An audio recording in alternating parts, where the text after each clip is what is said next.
Bharti Yadav UP के दबंग और बाहुबली नेता डीपी यादव की बेटी और जेसिका लाल हत्याकांड में शामिल रहे विकास यादव की बहन थी। साल 1998 में भारती यादव गाजियाबाद के इंस्टीट्यूट ऑफ मैनेजमेंट टेक्नोलॉजी यानी आईएमटी से एमबीए करने चली गईं और वहीं पर उसकी मुलाकात नीतीश कटारा से हुई।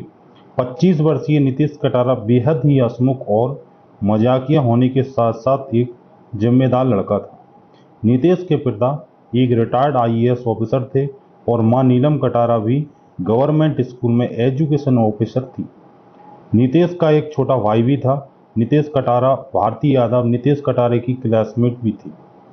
गाजियाबाद में आईएमटी में ही उन दोनों की दोस्ती हो गई, लेकिन फिर धीरे धीरे वह दोनों एक दूसरे से प्यार करने लगे। नीतीश भारती के फैमिली बैकग्राउंड से बहुत अच्छी तरह से वाकिफ था, लेकिन वह यह बात भी जानता था कि भारती अपने परिवार वालों से हटकर एक बिल्कुल ही अलग, विनम्र और हंसमुख लड़की है।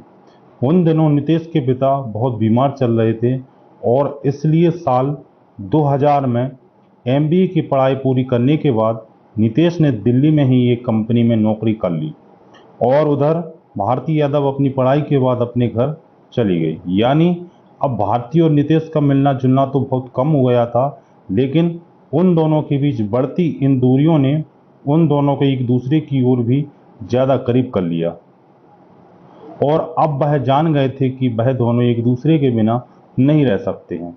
फिर साल 2000 में उनका प्यार परवान चढ़ने लगा तो उन दोनों के बीच चिट्ठियां और फोन पर बातचीत का सिलसिला बढ़ने लगा। भारती यादव नीतीश के घर कार्ड्स और महंगे महंगे फूलों के गुलदस्ते भेजती थी। शुरू शुरू में तो उन गुलदस्तों का साइज छोटा हुआ करता था, लेकिन उनका प्यार गहरा होने के साथ उन गुलदस्तों का साइज भी बढ़ने लगा। फिर एक दिन नीतीश कटारा ने अपनी मां नीलम कटारा से कहा कि मां, मैं अभी शादी करना तो नहीं चाहता था, लेकिन भारती के पिता उसके लिए लड़का ढूंढ रहे हैं और मैं चाहता हूं कि भारती हमारे ही घर की बहू बने, क्योंकि नीतीश की मां भारती यादव से पहले भी कई बार मिल चुकी थी और नीतीश की मां नीलम कटारा को भारती में कोई कमी नहीं दिखती थी, क्योंकि भारती में ना तो अमीर घर के होने का घमंड था और ना ही कोई दिखावा था, बल्कि उसके अंदर शालीनता दिखाई देती थी। यानी उसका स्वभाव अपने परिवार से बिल्कुल अलग था। हालांकि जब नीलम कटारा को भारती यादव के फैमिली बैकग्राउंड के बारे में पता चला तो वह इस बात से थोड़ा डर गई थी कि पता नहीं भारती परिवार वाले नीतीश और भारती के रिश्ते के बारे में जानकर क्या रिएक्ट करेंगे, क्योंकि उस समय जेसिका लाल हत्याकांड में संलिप्त रहे भारती के भाई विकास यादव की खबर हर न्यूज चैनल्स और अखबारों में आती रहती थी। और वह भारती के पिता डीपी यादव भी उत्तर प्रदेश के एक बाहुबली और दबंग नेता थे। डीपी यादव की उत्तर प्रदेश में टूटी बोलती थी। 4 बार विधायक, 2 बार सांसद और 2 बार उत्तर प्रदेश सरकार के पूर्व कैबिनेट मंत्री रह चुके बाहुबली नेता डीपी यादव, जिसने अच्छे अच्छे दबंग नेता भी कांपते थे। ऐसे बैकग्राउंड से आने वाले इंसान से और उनके परिवार से तो किसी भी व्यक्ति का डरना लाजमी था। और अगर उन दोनों के परिवार को देखें तो कहाँ भारती यादव का परिवार और कहाँ नीतीश कटारा का सीधा साधा सा परिवार। खैर, नीतीश की मां नीलम कटारा ने एक दिन अपने बेटे से कहा कि नीतीश, तुम्हें भारती जितने महंगे फूलों के गुलदस्ते भेजती है, अगर तुम भी उसे वैसे ही गुलदस्ते भेजने लगे तब तो तुम्हारी पूरी सैलरी उन गुलदस्तों में ही चली जाएगी। और फिर भारती जिसे फैमिली बैकग्राउंड से आती है, हमें तो यह भी नहीं पता कि वह हमारे परिवार में घुल मिल पाएगी या नहीं। इस पर नीतीश ने अपनी मां को समझाते हुए कहा कि मां, भारती वैसे बिल्कुल भी नहीं है, बल्कि उससे तो हमारा परिवार बहुत अच्छा लगता है। नीतीश ने अपनी मां से कहा था कि हम उतने अमीर भले ही ना हो, लेकिन हम एक साथ तो हैं। हालांकि भारती के पिता तो आज तक उसे और उसके भाइयों को कभी एक साथ बाहर कहीं घुमाने तक नहीं ले गए हैं और भारती को यह छोटी छोटी खुशियां कभी नहीं मिली जो हमारे परिवार में हमें मिलती हैं। अपनी बेटी की बात सुनकर मां नीलम कटारे ने कहा कि फिर ठीक है, मैं खुद ही डीपी यादव से भारती और तुम्हारे रिश्ते के बारे में बात करूंगी। लेकिन नीतीश ने अपनी मां को ऐसा करने से मना कर दिया। नीतीश ने अपनी मां को बताया कि भारती के परिवार वाले भारती की शादी कभी भी गैर बिरादरी में नहीं करेंगे। इसलिए भारती खुद अपने पिता से हम दोनों के बारे में बात करेगी। वह बस अपने भाइयों का कहीं जाने का इंतजार कर रही है। उसे डर है तो केवल अपने भाइयों का, क्योंकि उसके भाई यह बात कभी नहीं मानेंगे कि भारती की शादी मेरे साथ हो। लेकिन इधर भारती के भाइयों को भी नितेश कटारा और भारती के रिश्ते के बारे में भनक लग चुकी थी और वह नहीं चाहते थे कि उन दोनों का रिश्ता आगे बढ़े। और इसी के चलते नितेश कटारा को भारती के परिवार वालों की तरफ से कई बार धमकियां भी मिली, लेकिन नितेश फिर भी पीछे नहीं हटा। भारती अपने पिता डीपी यादव से अपने और नितेश के बारे में बात करने का मौका ढूंढती रही। हालांकि वह मौका उसे कभी नहीं मिल सका और फिर 16 फरवरी साल 2000 में भारती यादव और नितेश कटारा दोनों अपने कॉमन फ्रेंड शिवानी गौड़ की शादी में गाजियाबाद पहुंचे। और उस शादी में भारती की मां, भाई विकास यादव, बहनी भावना यादव और भारती का कजिन विशाल यादव भी मौजूद था। विशाल यादव डीपी यादव की बहन का लड़का था और वहीं नितेश कटारा अपनी एक दोस्त भरत दिवाकर के साथ टैक्सी से शादी में पहुंचा था। और फिर विकास और विशाल ने शादी में अपनी बहन भारती को नितेश के साथ डांस करते देखा और फोटो खिंचवाते और साथ में हंसते मुस्कुराते बातें करते देखा, तो वह दोनों अंदर ही अंदर घुटने लगे। और अब विकास यादव को नितेश कटारा उनके परिवार की प्रतिष्ठा पर लगे दाग की तरह लगने लगा। और फिर उसी रात विकास और विशाल ने यह मन बना लिया था कि आज इस दाग को हमेशा के लिए धो डालना है, चाहे इसके लिए उन्हें कुछ भी कीमत क्यों न चुकानी पड़े। इसके बाद विकास और विशाल अपने दोस्तों के साथ शराब पीने चले गए और इधर नितेश अपने दोस्त भरत दिवाकर के साथ खाना खाने लगा। लेकिन तभी अचानक भारती का कजिन विशाल यादव खाना खा रहे नितेश कटारा के पास नशे की हालत में पहुंचा और नितेश से उसका नाम पता पूछने लगा। नितेश ने विशाल को नशे में धुत देखकर भरत दिवाकर से इशारे में कहा कि मैं जल्द ही इससे छुटकारा पाकर वापस खाना खाने आता हूं। इसके बाद नितेश विशाल के साथ चला गया और फिर वहां से विकास और विशाल ने नितेश को अपने साथ टाटा सफारी में बैठा लिया। उस टाटा सफारी में विकास यादव, विशाल यादव और नितेश कटारा के अलावा एक और व्यक्ति मौजूद था। उसका नाम था सुखदेव पहलवान। दरअसल सुखदेव पहलवान किराए का हत्यारा था और उसे विकास यादव ने खास तौर पर नितेश कटारा को मारकर उसकी लाश को ठिकाने लगाने के लिए बुलाया था। इसके बाद वह तीनों नितेश कटारा को शादी वाली जगह से करीब 80 किलोमीटर दूर बुलंदशहर की खुर्जा जगह पर ले गए। वहां पहुंचकर उन्होंने नितेश कटारा को कार से नीचे उतारा और हाईवे से थोड़ा हटकर एक सुनसान जगह पर पुल के नीचे ले गए। उसके बाद उन तीनों ने मिलकर नितेश कटारा को बड़ी ही बेरहमी से पीटना शुरू कर दिया। नितेश कटारा को बुरी तरह से पीटने के बाद भी उन तीनों का गुस्सा शांत नहीं हुआ। भारती का भाई विकास यादव तो जैसे गुस्से से पागल ही हो गया था। उसका गुस्सा तो भड़कता ही गया। फिर वह गाड़ी से एक हथौड़ा निकाल कर लाया और उस हथौड़े से नितेश कटारा को मारने लगा। और जल्दी ही विकास यादव ने विशाल यादव और सुखदेव पहलवान के साथ मिलकर अपने परिवार की प्रतिष्ठा पर लगे दाग को मासूम नितेश कटारा के खून से धो दिया। इसके बाद उन्होंने अपनी कार से पेट्रोल निकाला और उस पेट्रोल की नितेश कटारा के ऊपर छिड़क कर आग लगा दी। विकास, विशाल और सुखदेव पहलवान इस घटना को अंजाम देने के बाद फरार हो गए। इधर गाजियाबाद शादी में नितेश के दोस्त नितेश को ढूंढने लगे, क्योंकि नितेश करीब 11-12 बजे के आसपास खाना छोड़कर विशाल यादव के साथ कुछ बात करने निकला था और उससे गए 2 घंटे बीत गए थे, लेकिन वह अब तक लौटा नहीं था। नितेश के दोस्त को उसकी फिक्र हुई तो उन्होंने नितेश को बहुत ढूंढा, लेकिन वह उन्हें नहीं मिला। इसके बाद रात के करीब 3 बजे भरत दिवाकर नितेश कटारा के घर पहुंचा और उसने नितेश की मां नीलम कटारा को बताया कि शादी में खाने की थाली छोड़कर नितेश किसी लड़के के साथ चला गया था। फिर इसके बाद नितेश किसी को भी नहीं मिला। नीलम कटारा यह बात सुनकर बहुत घबरा गए। उन्होंने तुरंत भारती यादव को फोन किया, लेकिन भारती ने उन्हें बताया कि वह खुद भी कई घंटों से नितेश को ढूंढ रही है। भारती ने नीलम कटारे से कहा कि उसे कुछ गड़बड़ लग रही है, क्योंकि शायद नितेश उसके भाई विकास और विशाल के साथ जाते हुए देखा गया था। भारती ने नितेश की मां नीलम कटारा को अपने पिता डीपी यादव को फोन नंबर दिया और कहा कि आप एक बार पापा से बात करो। नीलम कटारा ने तुरंत डीपी यादव को फोन किया, लेकिन डीपी यादव ने फोन नहीं उठाया। भारती ने एक बार फिर से नीलम कटारा को फोन किया और नीलम कटारा को पुलिस में कंप्लेंट दर्ज कराने को कहा। और जब सुबह होने तक भी नितेश को कुछ पता नहीं चला तो थक हार कर नीलम कटारा ने गाजियाबाद के कविनगर थाने में जाकर अपने बेटे के लापता होने की रिपोर्ट लिखवाई।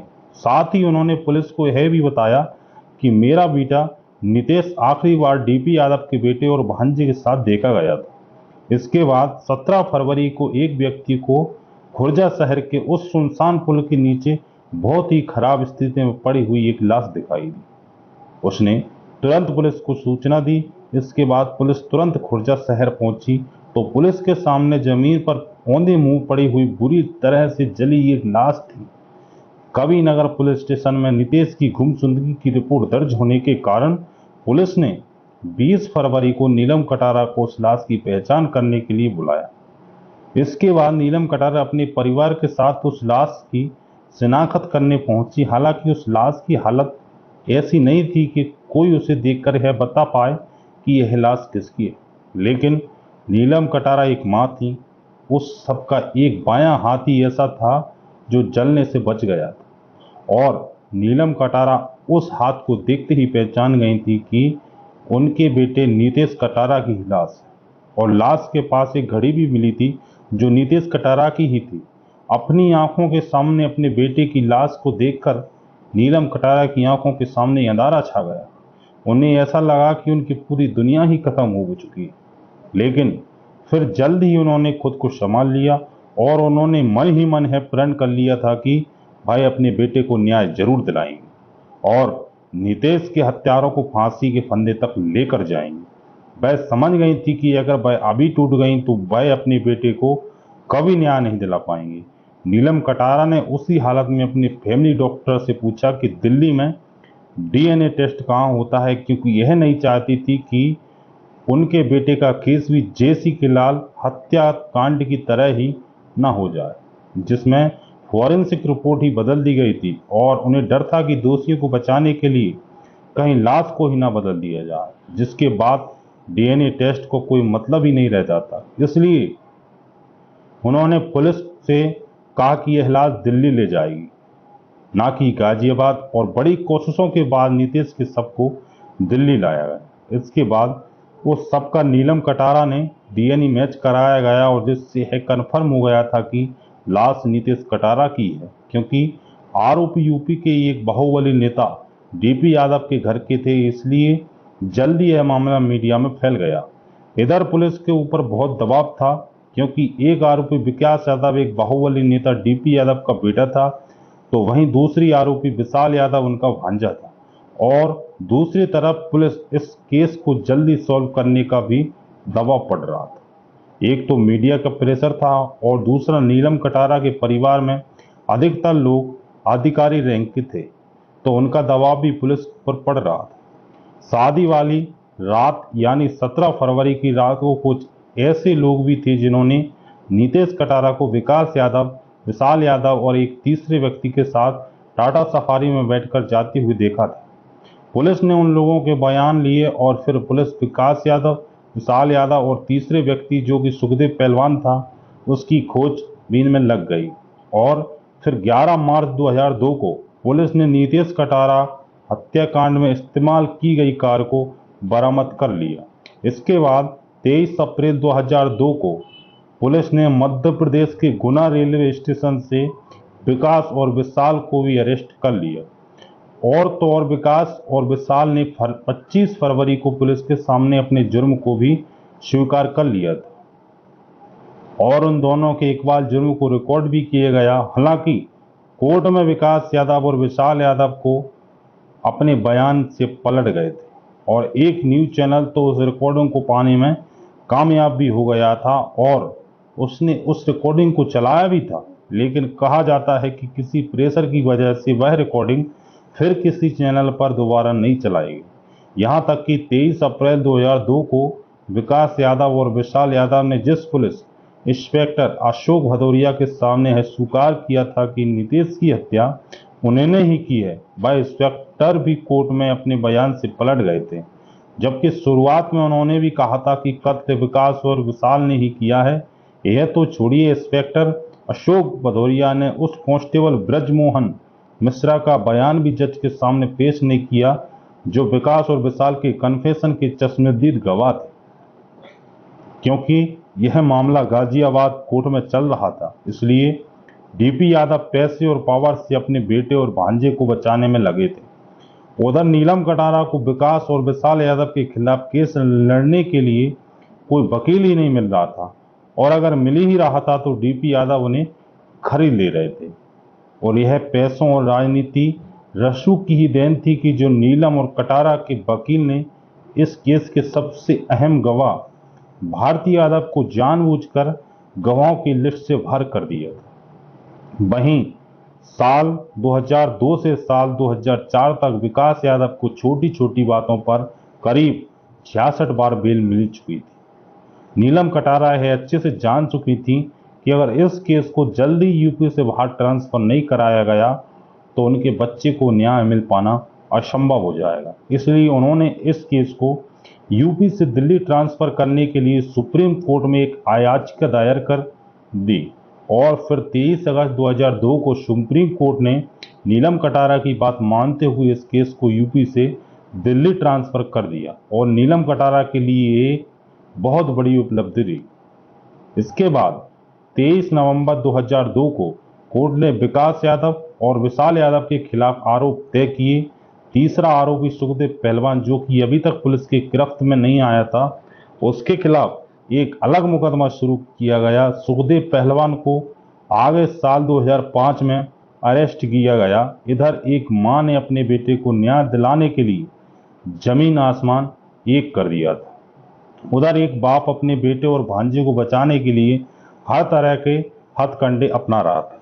डीपी यादव ने अपनी बेटी भारती यादव को नीतीश कटारा की लाश मिलने के बाद इंग्लैंड भिजवा दिया था, क्योंकि कोर्ट में भारती यादव की गवाही नीलम कटारा के लिए बहुत ही अहम थी और डीपी यादव बिल्कुल भी नहीं चाहते थे कि ऐसा हो। हालांकि कोर्ट में लगातार भारती यादव की गवाही मांगी जा रही थी। भारती यादव ने इंग्लैंड से नीतीश कटारा के भाई नितिन कटारा को कुछ ईमेल भी भेजे थे, जिनमें उसने अपने पिता डीपी यादव पर नीतीश की हत्या को मंजूर देने का आरोप लगाया था।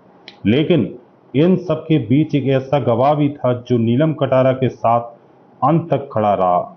इसके बावजूद भी कि उसको और उसके परिवार को कई बार जान से मारने की कोशिश की गई, उसके परिवार को प्रताड़ित भी किया गया। उस गवाह का नाम था अजय कटारा। अजय कटारा ने उस रात विकास यादव, विशाल यादव और सुखदेव पहलवान के साथ नीतीश को टाटा सफारी में जाते हुए देखा था। उसकी गवाही ने नीतीश को न्याय दिलाने में अहम योगदान दिया।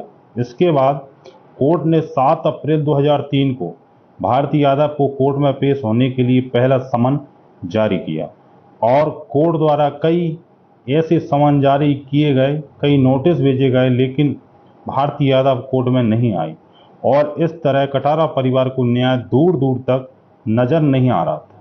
लेकिन फिर भी नीलम कटारा ने हार नहीं मानी थी, क्योंकि उन्हें जो हारना था वह बहुत पहले ही हार चुकी थी। नीलम कटारा भारती की गवाही के लिए कोर्ट में बार बार अपील करती रही, यह जानती हुए भी कि भारती अपनों की पक्षी ही लेगी। लेकिन इस बार भी नीलम कटारा की हुई जीत हुई, क्योंकि भारती यादव के कोर्ट में पेश न होने पर कोर्ट ने उसे भगोड़ा घोषित करने और उसका पासपोर्ट रद्द करने की बात कह दी। और इधर भारती को वीजा भी 30 नवंबर 2006 को समाप्त हो रहा था, जिससे भारती के लिए इंग्लैंड में रहना मुश्किल हो जाता। आखिर मजबूरी में भारती के परिवार वालों ने उसे इंडिया बुलाना पड़ा। इसके बाद भारती यादव कोर्ट में पेश हुई। 25 अप्रैल 2006 को भारती ने अपनी गवाही दी, लेकिन भारती ने अपनी गवाही में नीतीश कटारा के साथ अपने किसी भी तरह रोमांटिक रिश्ते से इनकार कर दिया। उसने कहा कि वह दोनों केवल करीबी दोस्त थे। भारती ने जब नीतीश के भाई नितिन को भेजे उन ईमेल के बारे में पूछा गया तो उसने कहा कि मैंने तो नितिन को कोई ईमेल नहीं भेजा और वह ईमेल आईडी भी उसकी नहीं है जिससे नितिन को ईमेल भेजे गए थे, लेकिन उसने कोर्ट में है जरूर मान लिया था कि उसने नीतीश कटारा को उपहार और कार्ड्स भेजे थे। इसके बाद 2 अप्रैल 2008 से निचली अदालत ने इस केस की रोजाना सुनवाई शुरू कर दी और फिर 23 अप्रैल को इस मामले की सुनवाई पूरी हो गई। निचली अदालत ने नीतीश की हत्या को ऑनर किलिंग मानते हुए 28 मई को विकास यादव को और विशाल यादव को दोषी करार दिया। फिर 30 मई 2008 को निचली अदालत ने अपहरण करने, हत्या करने और सबूत मिटाने के जुर्म में उन दोनों को उम्र कैद की सजा सुनाई, जिसमें विकास यादव और विशाल यादव को बिना किसी छूट के जेल में 30 साल कैद में बिताने पड़ते। और वहीं 10 जुलाई 2011 को निचली अदालत ने नीतीश कटारा हत्याकांड के तीसरे दोषी सुखदेव पहलवान को भी उम्र कैद की सजा सुनाई, जिसमें सुखदेव पहलवान को भी बिना किसी छूट के 25 साल कैद में रहना था। निचली अदालत के इस फैसले के बाद नीलम कटारा दोषियों के लिए फांसी की सजा की मांग को लेकर दिल्ली हाई कोर्ट में पहुंची और उधर विकास और विशाल भी उम्र कैद की सजा के खिलाफ हाई कोर्ट पहुंचे, लेकिन हाई कोर्ट ने भी लोअर कोर्ट के फैसले को सही ठहराया और यह माना कि नीतीश की हत्या ऑनर किलिंग की थी। हाई कोर्ट ने यह भी माना था कि यह अपराध रेयरेस्ट ऑफ रेयर की श्रेणी में आता है, लेकिन हाई कोर्ट ने अपराधियों को यह कहते हुए फांसी से बचा दिया था कि दोषियों में अभी भी सुधार की गुंजाइश है। और दिल्ली हाई कोर्ट ने भी 2 अप्रैल 2014 को लोअर कोर्ट के फैसले को बरकरार रखते हुए विकास यादव और विशाल यादव को बिना किसी छूट के 30 साल कैद और सुखदेव पहलवान को भी बिना किसी छूट के 25 साल कैद की सजा सुना दी। लेकिन एक बार फिर से नीलम कटारा दोषियों को फांसी को सजा दिलाने के लिए सुप्रीम कोर्ट पहुंची, लेकिन सुप्रीम कोर्ट ने उनकी मांग को ठुकरा दिया। लोअर कोर्ट और हाई कोर्ट ने माना गया था कि यह मामला ऑनर किलिंग का था, लेकिन सुप्रीम कोर्ट ने ऐसा मानने से इनकार कर दिया। सुप्रीम कोर्ट ने यह भी कहा कि यह मामला रेयर ऑफ रेयर की श्रेणी में भी आता है। इसके बाद 3 अक्टूबर 2016 को सुप्रीम कोर्ट ने लोअर कोर्ट हाई कोर्ट को द्वारा दोषियों को दी गई सजा को कम करते हुए विकास और विशाल के बिना किसी छूट के 252 दिन की सजा और सुखदेव पहलवान को भी बिना किसी छूट के 20 साल की सजा सुनाई। खैर, जो भी हो, अंत में सत्य की ही जीत हुई। ऐसी मां को जो तमाम मुश्किलों और धमकियों के बावजूद भी अपने बेटे को न्याय दिलाने के लिए खड़ी रही। दोस्तों, इस घटना को सुनाने का उद्देश्य किसी का दिल दुखाना नहीं है, किसी को परेशान करना नहीं है, बल्कि आपको जागरूक करना है, आपको सचेत करना है। दोस्त, इस पूरी घटना के बारे में आपकी क्या राय है कमेंट बॉक्स में जरूर। अगर हमारी मेहनत आपको पसंद आई हो तो इस वीडियो को लाइक करते हुए शेयर भी करें। अगर आपने अब तक चैनल को सब्सक्राइब नहीं किया है तो हमारे चैनल को सब्सक्राइब कर लीजिए। धन्यवाद।